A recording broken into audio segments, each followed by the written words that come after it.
Welcome back mga ka-design. Today I present the new engineering design innovation part 3. The curve of impact force.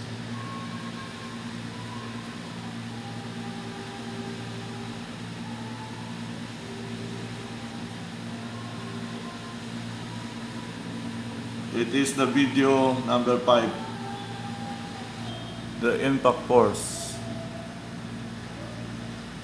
So, if I drop a mass of an object from this point to a certain height, what will be its final mass?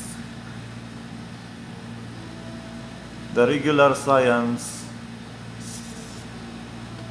teach that force is equals to mass times gravitational acceleration times the height divided by distance. So the distance is from this point to this point. The height is from this point to this point. But I cannot use that equation to my problem. That's why I created new type of equation from that relation of impact force. My problem is to find this final mass at this point without bouncing. I don't need the distance. What will be the final mass at this point? So I created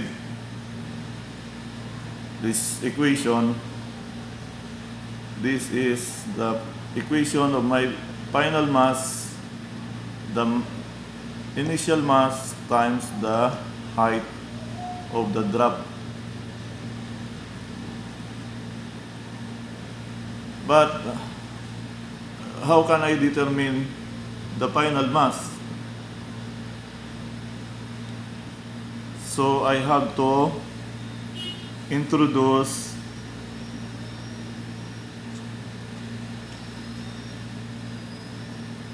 the n constant.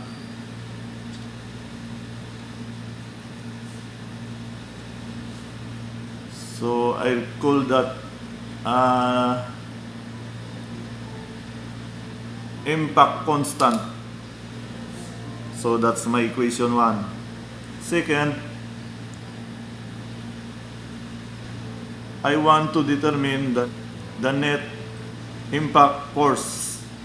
So I subtract final mass and initial mass to get my net impact force. So from this equation 2 in 1, I substitute this equation 1 to this. So I'll get this equation. My net impact force is the initial mass times n times h minus 1. So this is my final equation, but it is in kilogram. So if we convert it in force, we will multiply this equation number 3 by the gravitational acceleration g. So the result will be in newtons. So from this equation 1,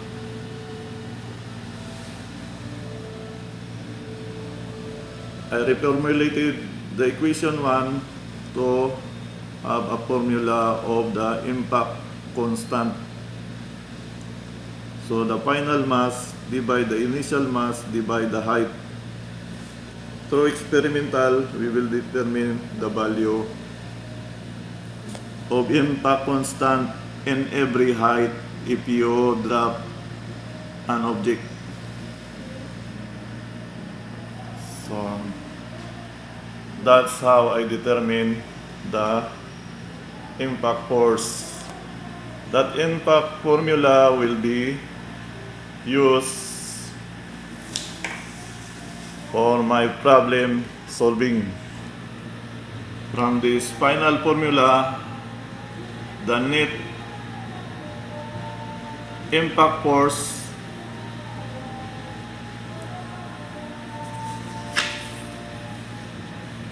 I made the new equation for seismic load equation. Seismic load force will be the mass. This is the mass acting on column. This is the length of the column. This is the height. This height is the amplitude or the drop of seismic wave. So that's the formula developed by YAZE. This is the test of impact force.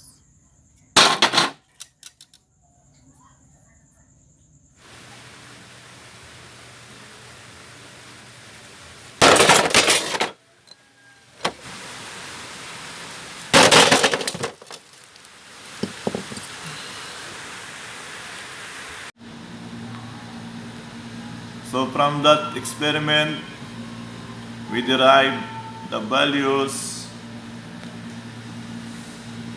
of a constant, the impact constant N. These columns are the values of impact constant N related with the magnitude of earthquake moment magnitude 3.5 up to magnitude 10.5. So this is the curve of impact force, the relation of the height of the wave and the final mass of impact. In this type of earthquake design, you can now choose what magnitude you are going to design with the structure of the building that you are going to design. Thank you for watching. Hope you enjoyed this video.